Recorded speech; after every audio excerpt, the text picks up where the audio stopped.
I have a new girlfriend, and I'm going to live with her. I'm divorcing you, and you need to go to your parents. I don't understand what you're saying. I don't need you anymore. You can stay with my parents if you want to be a breadwinner or a housekeeper. Julianne, you understand. My in-laws and my husband laugh at me. They are the worst kind of people.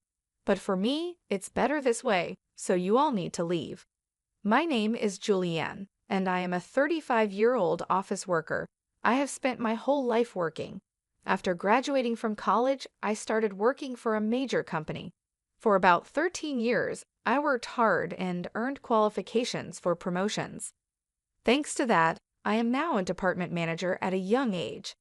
I am blessed with a boss who always has something useful to say and a team of highly motivated and talented subordinates. My work life was very fulfilling, but my personal life was not at all. I had a boyfriend once when I was a student, but none since I started working. Worried about my situation, a friend of mine hosted a dinner party for me.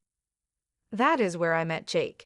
He was kind, had a nice smile, and seemed very personable. Since he was the same age as me, we had a lot in common and enjoyed talking to each other. We soon became friends, exchanged contact information, and started going out to eat alone together. Then he confessed his feelings for me, and we started dating.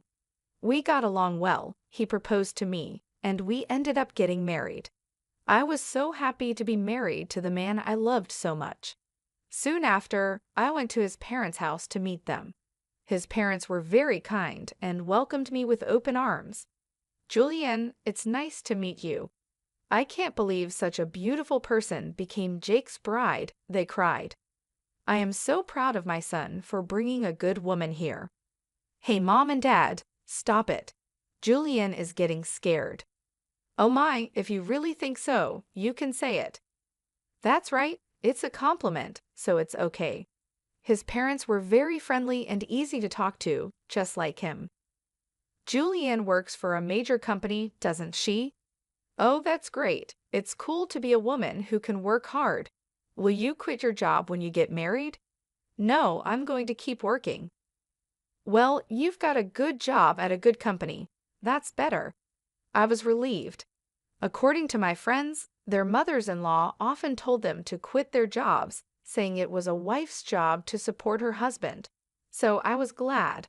I thought to myself that my future mother-in-law was generous. After greeting my parents, we got married. My heart was filled with excitement for the new married life that was about to begin. My husband moved into the house I was living in, and we started our new life together. I was very happy to be newlyweds with my husband, whom I loved very much. I was happy to be at home with him all the time and to have him home when I came back from work. 8 months into our life together, my husband said he had something he wanted to discuss with me. If you don't mind, I'd like you to live with my father and mother. What do you mean, live together? Yes, they are getting old, and I am worried about many things. I see, I can certainly understand how my husband feels. My parents are about the same age as my husband's parents, but my brother and his wife are currently living with them, so I have nothing to worry about. However, my husband is an only child, so it is understandable that he is concerned about his parents. Does this mean we are living with my in-laws? Yes, it would. But do they have a room available for us? They use every room for some reason or another. About that, if you like, I think it would be a good idea to renovate my parents' house and make it a two-family house. 2 families. Yes, if we do that, it will be much cheaper than buying a new house. We can live in a beautiful and spacious house while still maintaining our privacy, right? I see, I thought it was an attractive idea. My in-laws are kind people, and if we live in 2 houses, it won't be as stressful. Yes, that's fine. Really? Thank you. My mom and dad will be so happy. I was happy to see my husband so happy. Later, my in-laws came to visit us, and both of them were very grateful. I even thought that with such a kind and cheerful family, I wouldn't mind not having 2 households. Soon after, my husband and I discussed remodeling my in-laws' house. The cost would be around $200,000. As we were discussing it, my husband made a surprising remark. Actually, I have a favor to ask you. Can you pay for the remodeling? What do you mean? The full amount? Yes. Why? My husband looked very uncomfortable. Actually, we are in debt. I was shocked. Neither my husband nor my in-laws had ever mentioned this when we were dating or when we got married. How much debt do they have? About $250,000. What? I thought it would be a few tens of thousands of dollars, but I was surprised of the amount. I ended up shouting out loud. It wasn't so bad at first, but it gradually grew. Even if I tried to pay it back, I couldn't. My parents are already living on a pension, and the debt is getting bigger and bigger. I see. I couldn't hide my surprise and upset at the sudden revelation. I had no idea that my in-laws owed such a large sum of money. Julianne, I need a favor. Will you help me pay off my father and father-in-law's debt? They can't afford it anymore, and I don't make a very good salary either. Then isn't it going to be tough to renovate the house and live together as two families? No, that's important, so let's go ahead as planned. You have asked me to pay for the remodeling and your father's debt. I'm on the hook for $250,000. I know I'm talking about difficult things, but I want to take care of my life with you, Julianne, and I want to protect my mom and dad. It's because I love both my parents and you. I'm sorry I'm being greedy, but if you really love me, please help me. I'll pay you back little by little. I was very upset. My husband and my in-laws had no one to turn to but me. I knew my husband really loved me, but I felt deceived by his words. Love is blind, I thought. Okay, I'll pay for it, I agreed. My husband said, "Thank you so much," and shook my hand. He told my in-laws, and later they came to our house to apologize. My mother-in-law even cried tears of joy. I have to do my best from now on, I thought. I had to take over my in-laws' debt and was determined to do it. Although I had some savings, I was afraid to pay it all at once, so I decided to pay $60,000 from my savings and then the rest in installments. My in-laws joined us to discuss the repayment. I explained my plan for installments, and they said I could do whatever I wanted. Why don't you transfer the money directly to the account for debt repayment? We're not very good at managing money, and I'm a little afraid to transfer a lot of money, my husband said. My in-laws nodded. It would be time-consuming for me to transfer the money to my in-laws' account, and then for them to transfer it to their repayment account. Since it was a large sum, I didn't want the money to get lost in the process, so I agreed to transfer it directly. Once the conversation was settled, my in-laws looked very relieved. Now we don't have to be afraid of the monthly debt collection. It's been really scary. Dad and Mom, you should thank Julianne properly. Well, I can't tell you how many times I thanked you. I can't thank you enough. Thank you so much. I'm so glad Julianne became his wife. No, I said. I was happy that my in-laws were happy. However, I felt a little uncomfortable because I thought they might see me as just a money source. Even though I felt a bit bad, I wanted to take care of my beloved husband's family. With that in mind, I began to make the payments, and we remodeled our house, making it a two-family home. We started living together in a beautiful and spacious house. My in-laws were very happy, and my husband's eyes lit up at the new house. I enjoyed cooking in the new kitchen and was glad we did the remodeling. It was more convenient and closer to work, which shortened my commute and gave me more free time. I could use that time to study. I worked hard every day to pay off the debt. However, something bothered me. My husband did not help pay off the debt at all. When I told him about my in-laws' debt, he said he would help, but he never paid anything from his own paycheck. When I asked him about it, he said his salary was not enough. I asked to see his pay stubs, but he refused, so I didn't know how much he earned. I worked hard for about a year to pay off the debt. One day, my in-laws asked how much money was left to repay. If it's been a year, you haven't paid back that much, right? Well, we've paid back about $60,000 this year, so the remainder is roughly $180,000. My in-laws were extremely surprised. What? You paid back that much, Julianne? That's amazing. At this pace, you'll finish paying off the loan in about 5 years. If I work hard, I'll be able to pay it off, I replied. Thank you so much, my in-laws said, crying and happy. Seeing them so happy made all the hard work worth it. A few days later, I faced an unexpected situation. I had to work overtime, so I told my husband I would be home late. However, the work went smoothly and we finished on time. I hurried home, planning to cook dinner for my husband. When I opened the front door, I saw my in-laws' shoes. Oh, my in-laws are here, I thought. I walked toward the living room and heard my in-laws and my husband talking. You were right to marry that woman, weren't you, Jake? You did great. I can't believe you got a woman with that much money when I heard she works for a big company. I was really careful and seduced her. You should be more grateful. You should be more grateful. Oh my, you're one of the people who created that debt. What? But I owe the least. What are you talking about? How much did you spend on horse racing?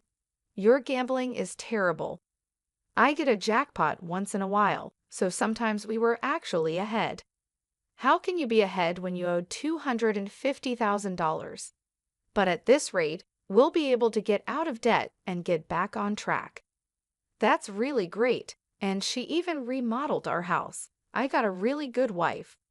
Well, I'm going to dump her after she pays off the debt. My husband and in-laws laughed. I was so shocked I couldn't move from the front door for a while. After calming down a little, I made a loud noise as I closed the lock and said, "I'm home," from the front door. When I went to the living room, my in-laws and husband greeted me with smiles. "Oh, Julian, welcome home. Good job, good job. Well, we're going back to our room. Let's have dinner together again soon." I was so afraid of their gentle smiles because I had heard their earlier conversation. Seeing my husband pretending to be a good husband with a smile on his face shocked me. I wondered why I had been working so hard to pay them back. "Didn't you say you had to work late today?" "Yeah, but I finished earlier than expected, so I hurried home to cook dinner."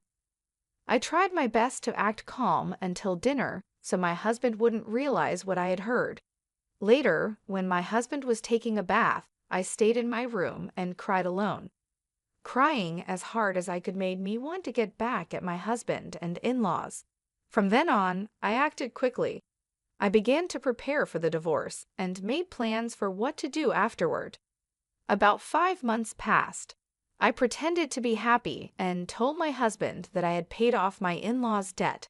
My husband's eyes widened. "What? You paid off the debt? That $250,000?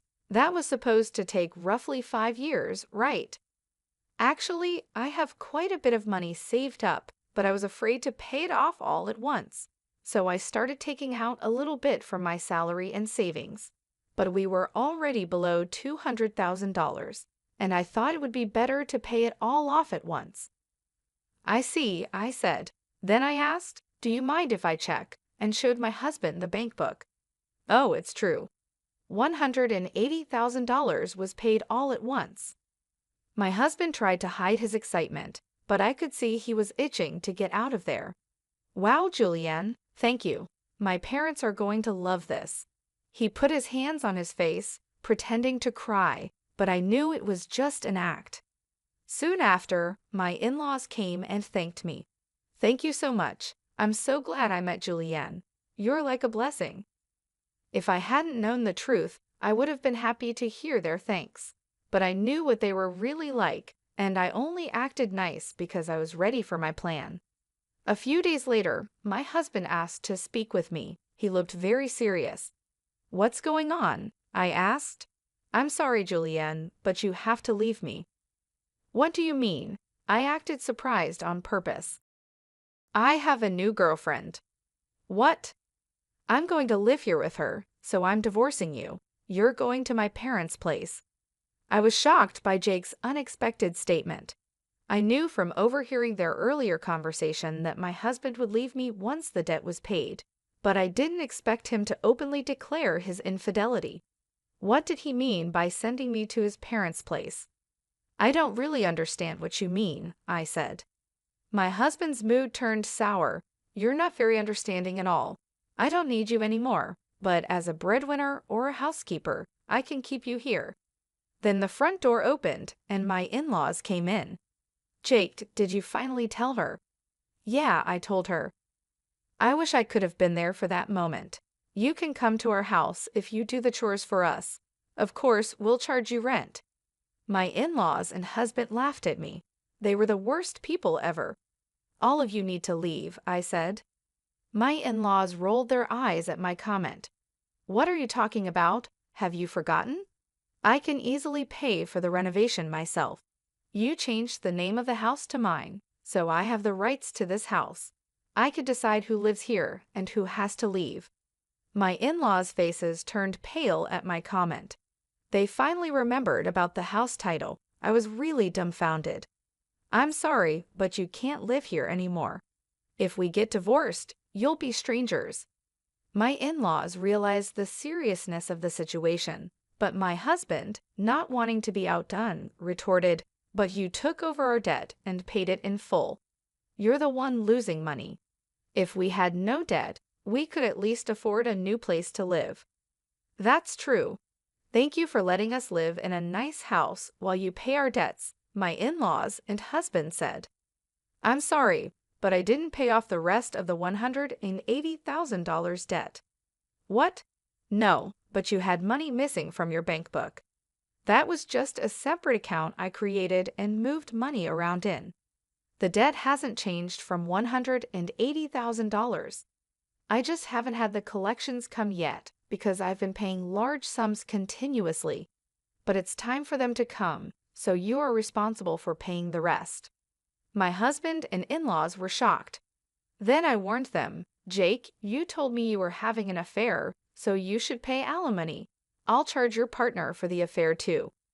Oh no, she went out with me because she thought I had money and a house. If I have to pay alimony, she'll dump me. I don't care about that.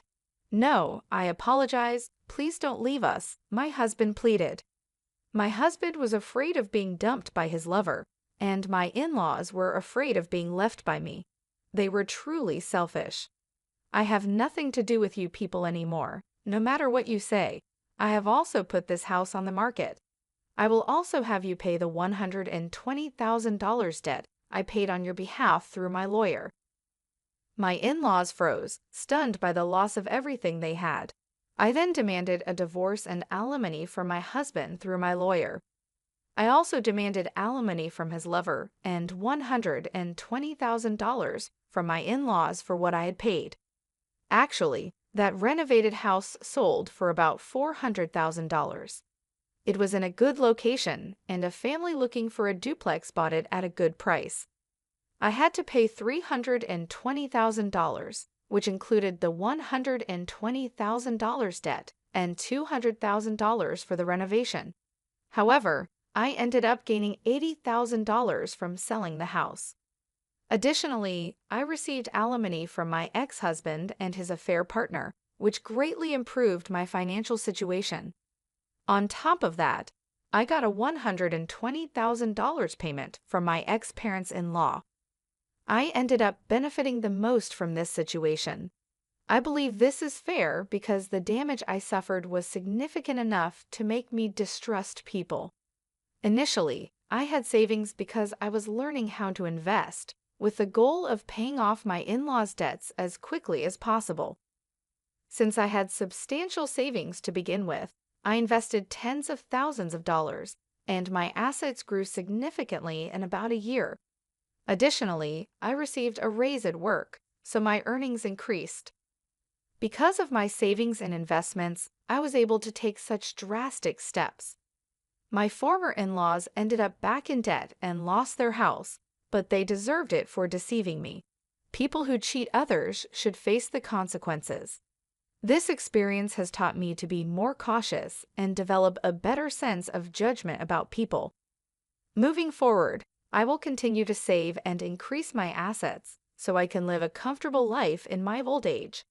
I want to make happy memories with people I can truly trust. For example, I started by focusing on improving my financial knowledge. I took courses and read books about investing and personal finance. This helped me make informed decisions about where to invest my money. Over time, I diversified my investments, spreading them across different asset classes like stocks, bonds, and real estate. This strategy helped grow my wealth steadily and securely. Furthermore, I took advantage of opportunities to advance my career. I sought out additional training and certifications related to my field.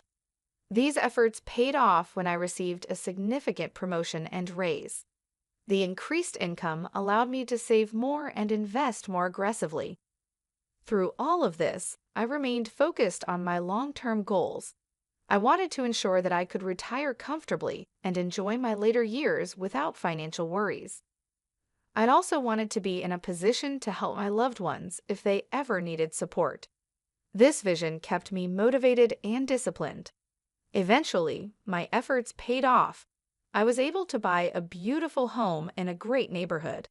I also traveled to places I had always dreamed of visiting. More importantly, I built strong relationships with friends and family who truly cared about me. These connections brought me joy and fulfillment. Looking back, I realized that the challenges I faced with my ex-husband and in-laws taught me valuable lessons. They pushed me to become more self-reliant and financially savvy. They also helped me appreciate the importance of surrounding myself with trustworthy and supportive people. In conclusion, I transformed a difficult situation into an opportunity for growth. By focusing on my financial health and personal development, I created a better future for myself. I hope my story inspires others to take control of their lives and make positive changes. What did you think of the story? Please subscribe to our channel and see you in the next video.